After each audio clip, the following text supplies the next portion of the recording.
Hello and welcome to BBC World News. More than 100 people have been killed in a series of explosions in Sri Lanka. 3 churches and 3 hotels have been attacked. 2 of the churches and the 3 hotels hit are in the commercial capital and largest city of Colombo. The 3rd church targeted is outside Colombo. People were attending Easter Sunday Mass when the explosions hit. Images on social media show damage inside the churches. Hospital officials say hundreds of people have been injured. I'm joined now by our South Asia correspondent, Rajini Vaidyanathan, who's been following the story from Delhi.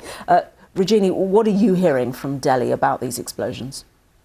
Well, pretty much everything that you said there. I mean, of course, this is a developing story. So we've heard that there were at least 6 explosions, 3 at churches, which took place just before 9 in the morning. And as you described there in your introduction, we've been seeing a lot of images on social media, some of them quite distressing. One of them at St. Sebastian's, which was one of the churches, which shows the pews completely damaged, debris and some blood, and people rescuing people, picking people up from the floor. You can see from those pictures the panic and the distress that must have happened while those bombs exploded. Now, as well as that, as you mentioned, there are also 3 luxury high-end hotels which were targeted, and officials say that there is a strong possibility that there therefore could be foreign casualties as well.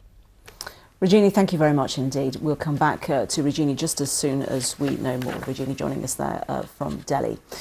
And the BBC's Azam Amin is in Colombo, from where he sent this dispatch on the police investigative journalism. So at that point, my wife, my sister and myself were just, planning to go down for breakfast. By the way, the explosion apparently has happened on the breakfast floor, which is on the 3rd floor. From the 25th floor, we could hear 2 loud bangs, and the entire room was shaking, which is why we decided that, we should go down to the lobby, even though at that point we could not see much from a window. Once we got downstairs, I could see that, the emergency services had already arrived. It took me about 3 to 4 minutes to take the stairs from a high floor to the ground level, but by then all the ambulances, police, rapid action force, fire brigades were already deployed, and I could see a lot of guests being taken to different hospitals. I wouldn't be able to comment on the number of guests that were injured. I think a hotel representative would be the best person for that. However, there were casualties both for the hotel staff and the guests. Sorry, can I just interrupt you? Very quickly. Can I just interrupt you and ask, Did you say that the explosion was on the 3rd floor or on the ground floor? 3rd floor. Number 3, 3rd floor. On the 3rd floor. So that suggests that whoever perpetrated these attacks was able to gain access not just to the lobby of the hotel, but also up the stairs or up the lift to the 3rd floor. Specifically to target people who were breakfasting. To comment on that. I wouldn't be able to comment on that. However, what I would like to add, to be fair, all the hotel staff, they were victims as much as we were, but till the time I left the hotel, I'm going back to my country, India right now. Till the time we left, they were taking excellent care of all the guests, the injured and the ones who were evacuated. Regarding the specifications of the blast and how the perpetrator got access, I wouldn't know about that.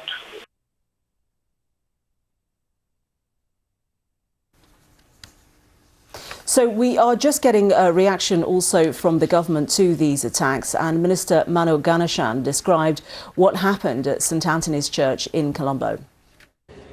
Obviously, the blast has occurred at 8:45. Focus on the clock tower over there. It has stopped at that very time. I went in. I was told there are 26 bodies remaining within, and it's been investigated, inspected, and after the formalities it will be removed. But those who injured have been taken to the hospitals. We handed over the premises to the police as well as the medical corps. The government, we are doing our best. We are doing almost best. The Prime Minister has convened the special meeting right now. I'll be going to Temple Trace right now. And we are shocked. The government which brought prosperity, peace back to this government, back to this country, to all our efforts.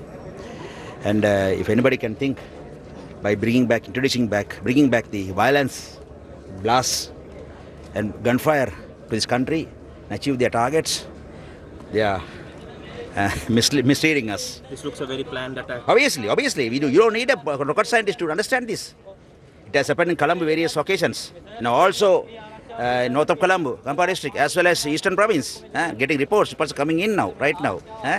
And I've already instructed my ministry to stop all the New Year celebrations arranged until the end of this month. We have stopped everything. There is no time to celebrate now.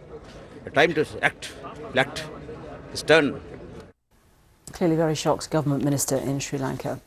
Now let's get the latest on those attacks in Sri Lanka. There have been large explosions in at least 3 churches in Sri Lanka, including at St Anthony's Church in the commercial capital, Colombo. Reports say churches in the district there and Negombo and also Batikaloa were also targeted during Easter services. 3 5-star hotels were also hit, leaving many dead. Earlier I spoke to journalist Sandon Orosho Fernando, who is in Colombo. Today is Sri Lanka Catholics celebrate the Sunday Mass with the Easter Sunday. So a lot of people gathered around the churches.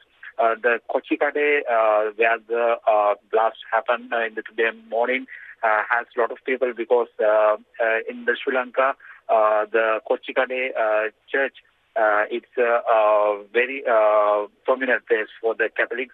So a lot of people gathered in that place. And there's 2 blasts also reported in the another 2 Catholic churches outside the Colombo. And I can confirm that that Kochikade and Negombo blast happened in the same time. So this is very organized. Blast happened in the around the Sri Lanka. So far, we can confirm there's 6 blasts around the Colombo and around the Sri Lanka. 3 in the Catholic churches and 3 in the 5-star hotels. So it seems there's a lot of casualties in the this blast, but we can't confirm yet how much casualties we have reported. From our ground report says there in the Batikilo there are 300 injuries.